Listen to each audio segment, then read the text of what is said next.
You ask Tiger to solve. This deals with linear equations with one unknown. The final result is x equals -7/4. Let's solve it step by step. Simplify the expression. Group the coefficients.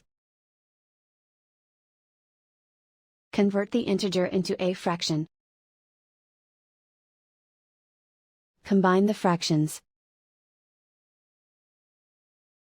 Combine the numerators.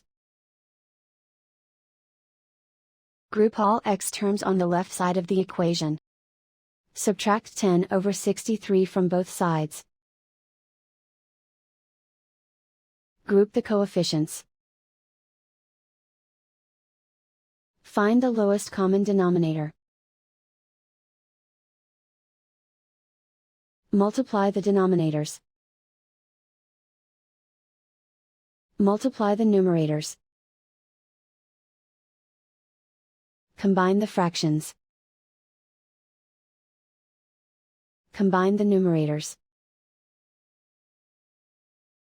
Group like terms. Combine the fractions. Combine the numerators. Reduce the zero numerator. Simplify the arithmetic.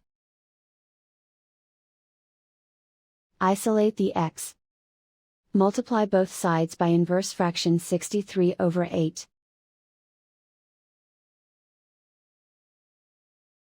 Group like terms. Multiply the coefficients. Simplify the fraction. Multiply the fractions. Simplify the arithmetic. And so the final result is x equals -7/4.